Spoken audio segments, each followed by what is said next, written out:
Hello बच्चों, आज से हम लोग स्टार्ट कर रहे हैं एक सीरीज़। और इस सीरीज़ में हम क्लास 9 मैथ्स, फिजिक्स और केमिस्ट्री के कुछ इंपॉर्टेंट टॉपिक्स को डिस्कस करेंगे, उनके सारे कॉन्सेप्ट समझेंगे और उन पे बेस्ड कुछ इंपॉर्टेंट क्वेश्चन करेंगे, ताकि आपके जो फाइनल एग्जाम्स हो 9th क्लास का वो अच्छा से अच्छा जा सके, ताकि उसमें आप अच्छे स्कोर कर सको मार्क्स को। क्लियर है? तो अभी का हमारा टॉपिक है that is mid point theorem, जो कि क्लास 9th मैथ्स का एक बहुत इंपॉर्टेंट थ्योरम है, जो कि क्वाड्रिलेटरल चैप्टर का है। तो इस चीज़ को समझते हैं मिड पॉइंट थ्योरम को। तो नाम से ही क्लियर होगा, मिड पॉइंट इस थ्योरम को पहले हम समझेंगे और इसके बाद हम इसके लेक्चर में इसका प्रूफ देखेंगे। और अगले लेक्चर में हम इस थ्योरम पे बेस्ड कुछ इंपॉर्टेंट क्वेश्चंस करेंगे जो कि अक्सर एग्जाम में पूछे जाते हैं। और ये जो थ्योरम है मिड पॉइंट थ्योरम, ये आपके एग्जाम में आना ही है, ठीक है ना। ये आएगा या फिर converse of mid point theorem आएगा, दोनों में से कोई एक आना पक्का है। ज़्यादातर चांस होता है मिड पॉइंट थ्योरम का, यही ज़्यादातर एग्जाम में पूछे जाते हैं मिड पॉइंट थ्योरम। हालांकि कन्वर्स भी आता रहता है, ठीक है ना। दोनों को आप समान इंपॉर्टेंस देके चलेंगे, ठीक है। थ्योरम का प्रूफ एकदम आपके टिप्स पे होने चाहिए, ताकि एग्जाम में आप अच्छे से लिख करके आ सको और फुल मार्क्स गेन कर सको। तो चलिए स्टार्ट करते हैं। पहले समझते हैं मिड पॉइंट थ्योरम होता क्या है, क्या कहता है ये थ्योरम, इसके स्टेटमेंट को समझेंगे और बाद में हम इसको प्रूफ करेंगे, ठीक है। कैसे एग्जाम में आप प्रूफ करोगे उसको मैं यहाँ पे दिखाऊंगा आपको प्रूफ करके। तो थ्योरम का नाम है mid point theorem. Mid point का मतलब क्या होता है? मिड पॉइंट, मिड का मतलब होता है बीचों बीच, मिड मतलब बीच, ठीक है ना।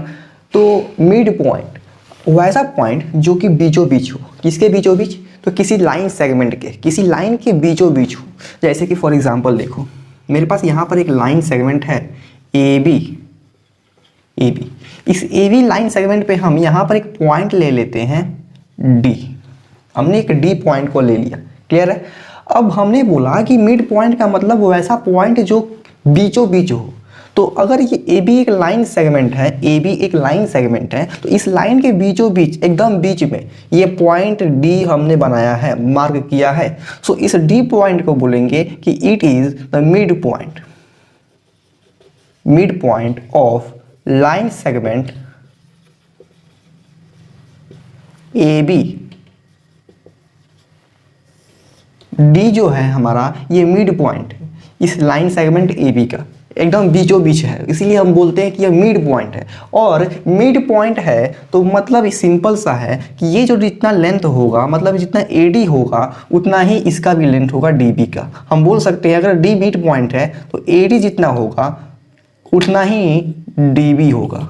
अगर ये 2 सेंटीमीटर है ना ए डी, तो डी बी भी 2 सेंटीमीटर होगा, ठीक है, अगर डी मिड पॉइंट है तो, ठीक है।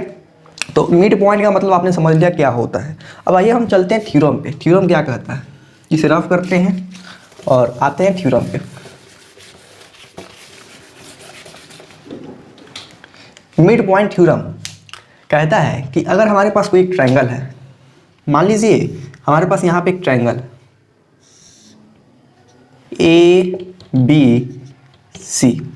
ए बी सी, हमारे पास एक ट्रायंगल है और इस ट्रायंगल में हमने अपनी मर्जी से 2 साइड्स ले लिए, ए बी और ए सी। हमने 2 साइड को सेलेक्ट कर लिया और उन दोनों साइड्स का हमने मिड पॉइंट ड्रॉ कर लिया।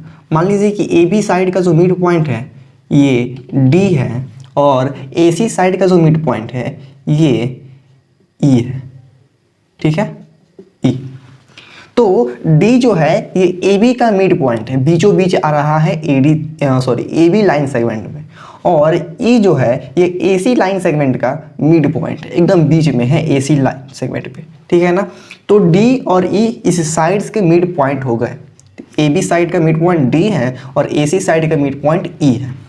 तो अब थ्योरम क्या कहता है कि अब उन दोनों मिड पॉइंट्स को आप ज्वाइन करो। चलिए ज्वाइन कर देते हैं। हमने दोनों मिड पॉइंट्स को एक लाइन सेगमेंट से ज्वाइन कर दिया। तो जो हमें लाइन सेगमेंट मिला ना, वो लाइन सेगमेंट उस ट्रायंगल के थर्ड साइड के पैरेलल होगा। मतलब ये जो हमारा लाइन सेगमेंट ड्रॉ किया हमने, जो डी ई, ये डी ई ट्रायंगल के थर्ड साइड, मतलब ये साइड बच गया है ना, तीसरा साइड यही है बी सी, हमने इसे लिया ही नहीं है कभी भी, तो ये थर्ड साइड है। तो इस तीसरे साइड के पैरेलल होगा, पैरेलल का साइन ये होता है, ठीक है ना। तो ये कहता है मिड पॉइंट थ्योरम, पहली चीज।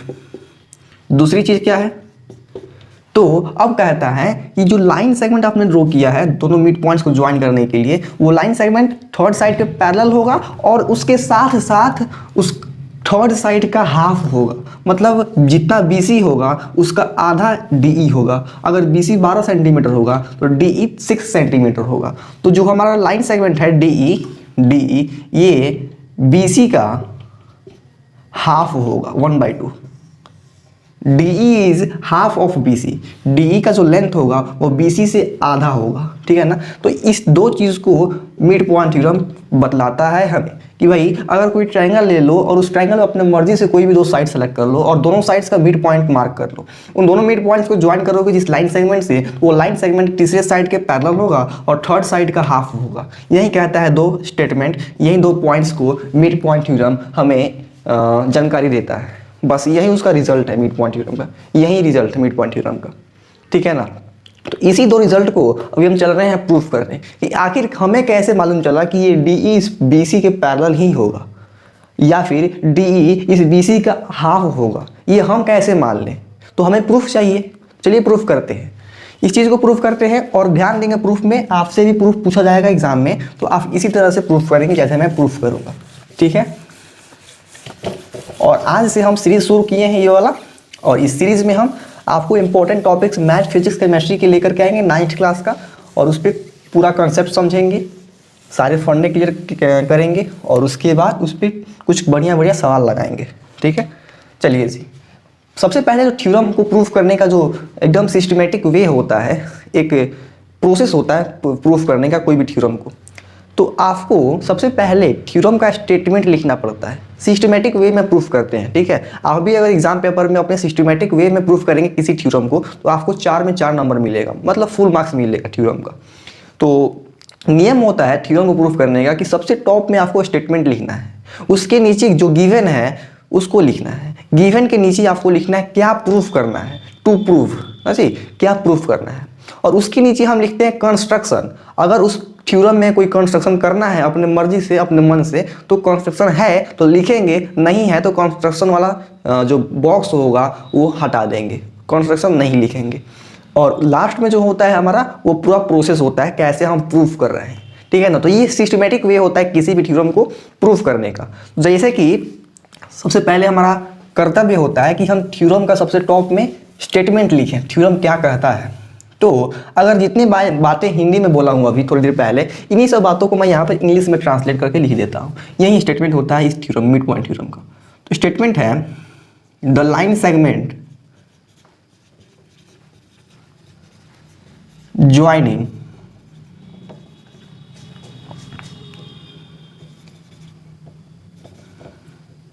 joining the midpoints of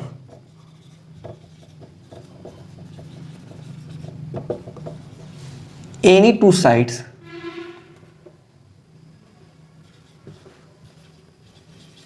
of a triangle is parallel to the third side and is half of it। यही मिड पॉइंट थ्योरम का स्टेटमेंट है। क्या कहता है कि the line segment joining the mid points of any two sides of A triangle, किसी triangle के दो साइड्स के मिड पॉइंट को ज्वाइन करने वाला लाइन सेगमेंट थर्ड साइड के पैरेलल होता है and also half of it, third side का आधा होता है, जैसा कि हमने आपको हिंदी में समझाया था थोड़ी देर पहले। तो यही चीज़ों को मैंने यहाँ पर इंग्लिश में लिख दिया है, ये स्टेटमेंट है थ्योरम का। अब स्टेटमेंट के बाद जो हमारा सेकंड स्टेप होता है इसको हमें क्या कहते हैं, गिवन कहते हैं। गिवन क्या क्या है इसको हम यहाँ पर लिखेंगे, ठीक है ना। तो सबसे पहले हम एक फोटो ड्रॉ करते हैं इस स्टेटमेंट के अकॉर्डिंग। तो हमारे पास एक ट्रायंगल यहाँ पे है, हमने एक ट्रायंगल ले लिया ABC, और जैसा कि बोला है एनी टू साइड, किसी भी दो साइड को हमको मिड पॉइंट से लेकर के ज्वाइन कर देना है। तो हम AB का मिड पॉइंट ले लेते हैं D और AC का मिड पॉइंट ले लेते हैं E, और हम इन दोनों को ज्वाइन कर देते हैं। क्लियर है, हम इन दोनों को ज्वाइन कर देते हैं।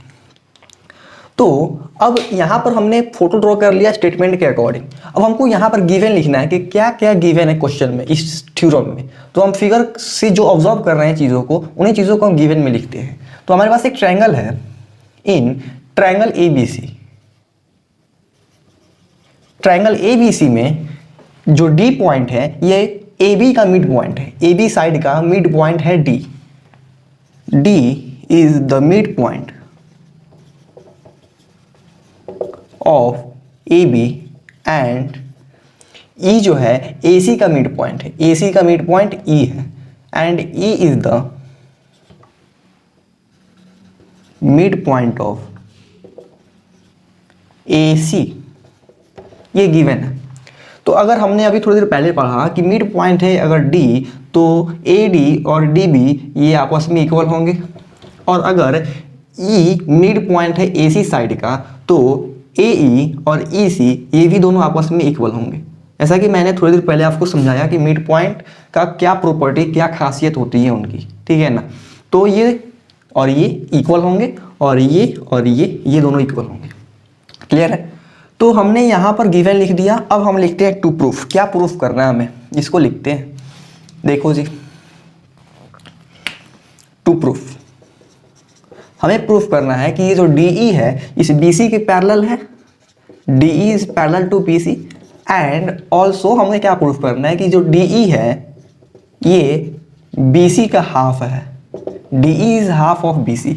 ये दो चीज़ों को प्रूफ करना है। तो प्रूफ करने के बाद, टू प्रूफ लिखने के बाद हमारा क्या स्टेप है, कंस्ट्रक्शन। इसमें कंस्ट्रक्शन करेंगे अपने से, इसलिए यहाँ पर कंस्ट्रक्शन लिखा आएगा, कंस्ट्रक्शन। क्लियर है। कंस्ट्रक्शन क्या करते हैं इस फिगर में, हम क्या करते हैं, BA के पैरेलल हम इस C पॉइंट से एक लाइन ड्रॉ करते हैं जो कि BA के पैरेलल हो। हाँ जी, तो BA के पैरेलल एक लाइन सेगमेंट हम ड्रॉ कर देते हैं, एक लाइन ड्रॉ कर देते हैं C पॉइंट से। ये जो C पॉइंट से हमने लाइन ड्रॉ किया है ये BA के एकदम पैरेलल है, ठीक है, पैरेलल है। और हम क्या करते हैं, इस DE को हम आगे प्रोड्यूस कर देते हैं ताकि ये इस लाइन को यहाँ पर इंटरसेक्ट कर सके। इस पॉइंट को हम बोल देते हैं कि ये P है, ठीक है। तो हमने कंस्ट्रक्शन कर लिया है कि C पॉइंट से BA के पैरेलल हमने एक लाइन को ड्रॉ किया और DU को हमने आगे प्रोड्यूस किया ताकि ये P पॉइंट पे इस लाइन को इंटरसेक्ट कर सके, ठीक है। इतना हमने कंस्ट्रक्शन किया। तो जितना हमने कंस्ट्रक्शन किया हम इसी चीज़ को यहाँ पे लिख देते हैं कंस्ट्रक्शन में, ठीक है। तो क्या लिखेंगे,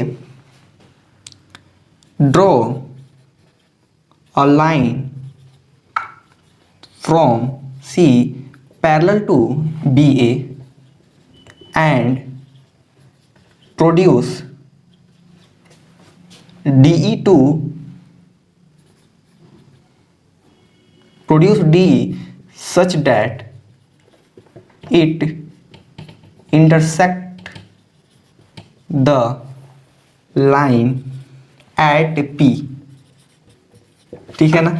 हमने इसे कंस्ट्रक्शन में लिख लिया, जो हमने यहाँ पे कंस्ट्रक्ट किया अपने से। अब हमारा लास्ट जो होता है ये होता है प्रूफ। प्रूफ, ठीक है। प्रूफ क्या करना है कि DE BC के पैरेलल है और DE BC का हाफ है, आधा है। तो चलिए प्रूफ करते हैं। हम क्या करते हैं, इन दो ट्रायंगल्स को ले लेते हैं, ADE एंड CPE। हम इन दोनों ट्रायंगल्स को ले लेते हैं और कॉन्ग्रुएंसी के हेल्प से हम इन दोनों ट्रायंगल्स को कॉन्ग्रुएंट प्रूफ कर देते हैं, ठीक है। तो ADE और CPE ये दो ट्रायंगल्स आपको दिखाई दे रहे होंगे। इन दोनों ट्रायंगल्स को हम ले लेते हैं। तो इन ट्रायंगल प्रूफ है हमारा ये। तो in triangle ADE and in triangle CPE, this triangle, in triangle CPE, ठीक है। हम इन दोनों ट्रायंगल्स को कॉन्ग्रुएंट प्रूफ कर रहे हैं। तो हम यहाँ पर एक चीज़ देखें कि अगर हमने कंस्ट्रक्शन में लिया है कि ये जो लाइन है ये BA के पैरेलल है, this line is parallel to BA। So यहाँ पर देखें ये जो लाइन है ये BA के पैरेलल है और ये जो दिखाई दे रहा है DP जो लाइन है ये ट्रांसवर्सल है। तो अल्टरनेट इंटीरियर एंगल से ये जो एंगल होगा वो इस एंगल के इक्वल होगा due to alternate interior angle. Because आपको मालूम है कि अगर दो पैरेलल लाइन से है और ये जो ट्रांसवर्सल कट करता है तो ये और ये एंगल्स इक्वल होते हैं। तो सेम प्रॉपर्टी से अल्टरनेट इंटीरियर एंगल से हमने यहाँ पर भी एंगल्स को इक्वल कर दिया। ये एंगल और ये एंगल आपस में इक्वल होंगे, किस प्रॉपर्टी से, due to alternate interior angle, ठीक है ना। तो हम इसे बोल लेते हैं कि दिस इज एंगल 1 और दिस इज एंगल 2। तो ये एंगल 1 और एंगल 2, इस ट्रायंगल का एंगल 1 और इस ट्रायंगल का एंगल 2 इक्वल होंगे। ठीक है, तो फर्स्ट जो हमारा पॉइंट आएगा कि ट्रायंगल ADE में एंगल 1 और ट्रायंगल CPE में एंगल 2, ये दोनों एंगल्स आपस में बराबर होंगे। क्यों? तो अल्टरनेट इंटीरियर एंगल, AIA का मतलब अल्टरनेट, I फॉर इंटीरियर, फिर A for angles. Alternate interior angle से ये एंगल 1 और एंगल 2 आपस में इक्वल होंगे। ठीक है, अब देखो भाई, ये जो एंगल है और ये एंगल है, हम इसे 3 बोल देते हैं और इसे 4 बोल देते हैं। तो एंगल 3 ADE में एंगल 3 और इस ट्रायंगल का CPE में एंगल 4, ये भी दोनों आपस में इक्वल होंगे due to vertically opposite angles. Vertically opposite angle से ये एंगल और ये एंगल आपस में इक्वल होंगे। क्लियर है? अब दोनों एंगल्स हमने इक्वल कर दिया, हमें 2 स्टेप मिल गया, 2 पॉइंट्स मिल गए। कॉन्ग्रुएंट करने के लिए 3 रिक्वायर्ड्स होते हैं पॉइंट, तो एक हमको और पॉइंट्स चाहिए। तो आप ध्यान दो कि ADE में AE और CPE में EC, दिस इज EC, ये EC साइड, ये दोनों आपस में इक्वल होंगे। क्यों होंगे? बिकॉज इस AC साइड का E मिड पॉइंट है, बीचों बीच प्रेजेंट है इस साइड AC पे। तो ये लेंथ और ये लेंथ आपस में इक्वल होगा, मतलब जितना AC होगा, AE होगा, उतना ही EC होगा। तो इसलिए हमने ये लिखा है कि ADE में AE और CPE में EC, ये दोनों आपस में इक्वल होंगे। क्यों होंगे? Because E is the mid point of AC का मिड पॉइंट है E, सो इसलिए E इस AC साइड को 2 इक्वल पार्ट्स में डिवाइड करेगा, मतलब जितना AE होगा उतना ही EC होगा, इसलिए दोनों इक्वल्स होंगे।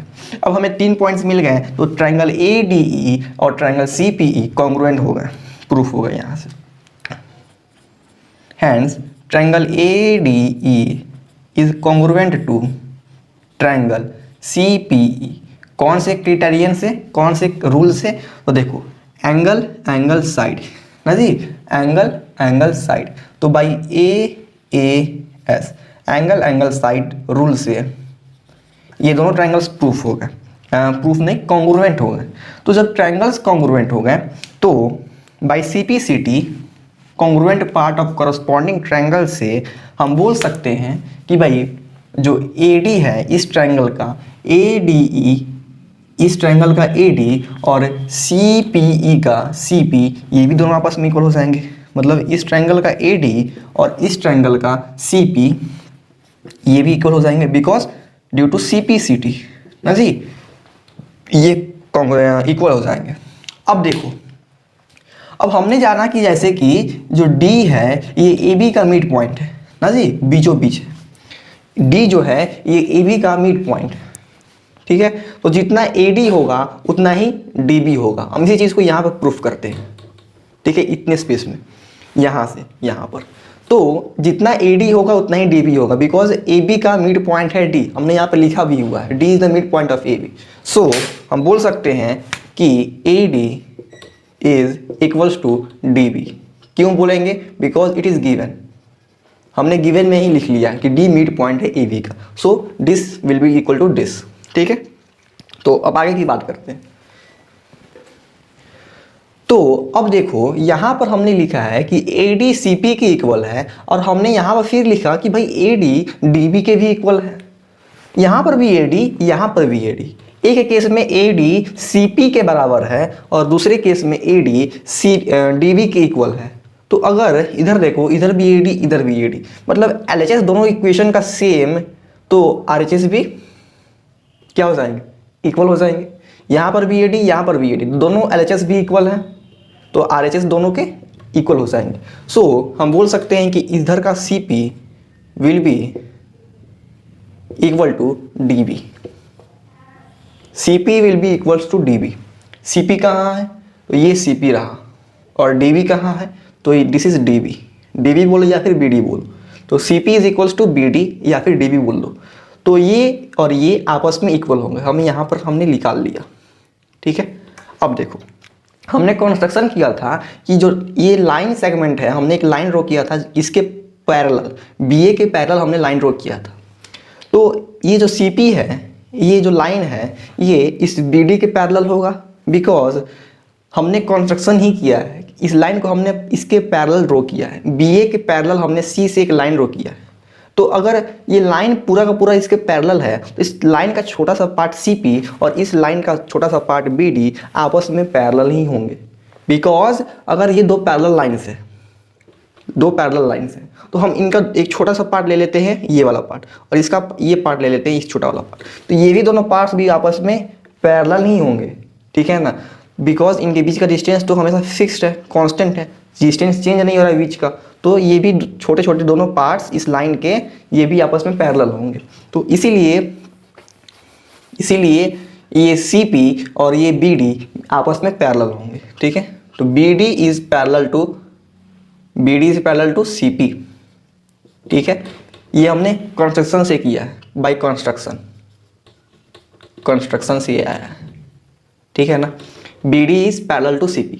अब देखो हम इसको ऐसे लिखते हैं, CP is parallel to BD, ताकि सेम फिगर एक साइड हो जाएंगे। ठीक है, अब देखो CP DB के इक्वल है, मतलब ये और ये आपस में इक्वल है, और सेकंड पॉइंट है कि CP BD के पैरेलल है।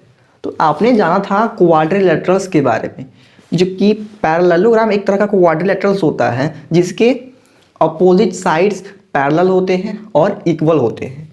तो यहाँ पर देखो इस फिगर को BCPD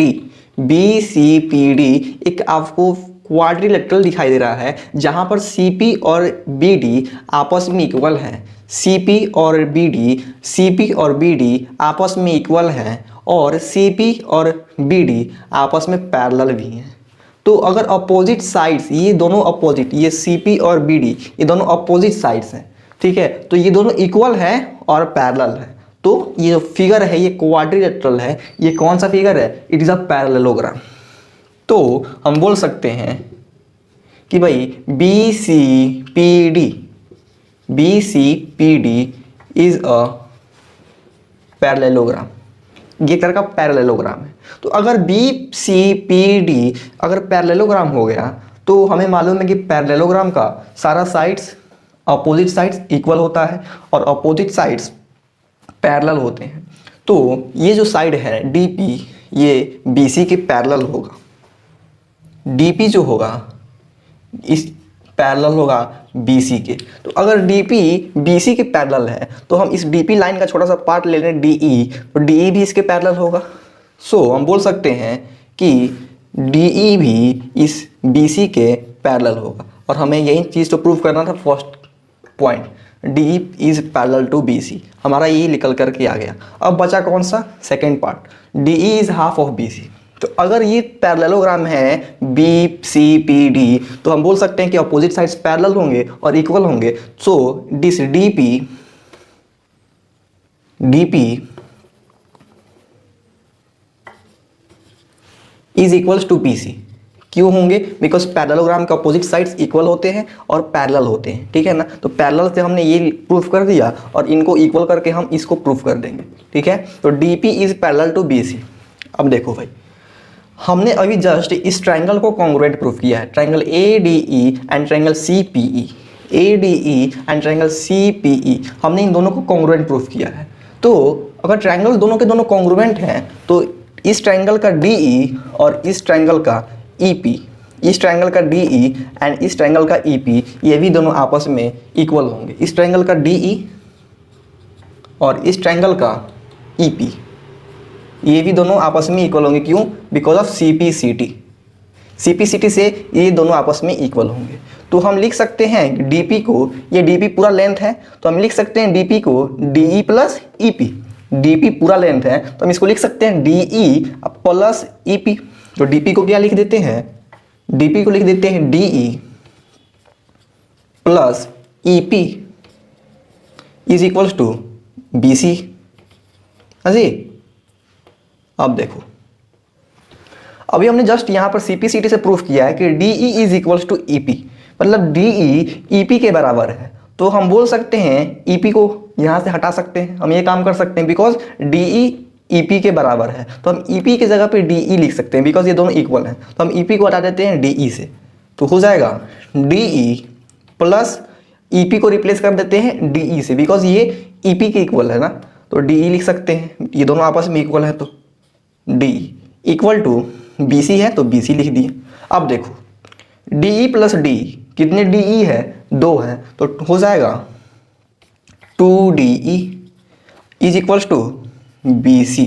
अब देखो ये 2 इधर मल्टीप्लाई में है तो DE को इधर DE रख देते हैं इज इक्वल्स टू BC को BC रख देते हैं, और 2 इधर मल्टीप्लाई में है इक्वल टू के इधर आएगा आगे साइड में, तो डिवाइड हो जाएगा, तो ये हो जाएगा 1/2। ठीक है ना, और यही तो हमें प्रूफ करना था, यही तो हमें प्रूफ करना था। 2 मल्टीप्लाई में है तो इधर आके डिवाइड हो जाएगा, तो DE is equals to half of BC, ये हमें प्रूफ करना था। तो ये सेकेंड चीज़ हमने प्रूफ किया, और ये फर्स्ट चीज़ हमने यहाँ पर प्रूफ किया कि DE is parallel to BC और DE is half of BC, मतलब BC अगर 12 सेंटीमीटर होगा तो DE कितना होगा, 6 सेंटीमीटर होगा, इसका हाफ होता है DE। ठीक है ना, तो ये था मिड पॉइंट थ्योरम का प्रूफ। आप इस पूरे प्रूफ को, बोर्ड छोटा है इसलिए हमने इतने में हटाया है, थोड़ा एडजस्ट कर सकते हैं। ठीक है ना, इसके बाद से हमने यहाँ पर लिखा है, और ये फर्स्ट प्रूफ हमने किया, सेकेंड पॉइंट यहाँ पर प्रूफ किया हमने। ठीक है, तो इस प्रोसेस को आप ध्यान में रखेंगे, जब आपका प्रूफ ये पूछा जाएगा एग्जाम में, मिड पॉइंट थ्योरम प्रूफ करने के लिए आएगा, तो आप पूरा स्टेटमेंट लिखेंगे, फिर फोटो ड्रॉ करेंगे इस साइड में, फिर गिवन लिखेंगे, फिर क्या प्रूफ करना है, और फिर कंस्ट्रक्शन लिखेंगे, फिर प्रूफ करते करते लास्ट में आप यहाँ पर फाइनली आपका रिजल्ट आ जाएगा, प्रूफ कर दोगे। तो इस तरह से हम प्रूफ करते हैं किसी भी थ्योरम को। और तो अभी हमने मिड पॉइंट थ्योरम को प्रूफ किया, और नेक्स्ट लेक्चर में हम मिड पॉइंट थ्योरम पे इंपॉर्टेंट सवाल को लेकर के आएंगे, और कुछ बढ़िया बढ़िया इंपॉर्टेंट सवाल को लगाएंगे, ताकि आपके एग्जाम में इस मिड पॉइंट थ्योरम से कहीं से भी क्वेश्चन आ जाए तो वो आपसे चुटकियों में सॉल्व हो सके। ठीक है ना, तो ऐसा ही पढ़ाई करते रहें, और मिलते हैं नेक्स्ट वीडियो में। All the very best, good bye.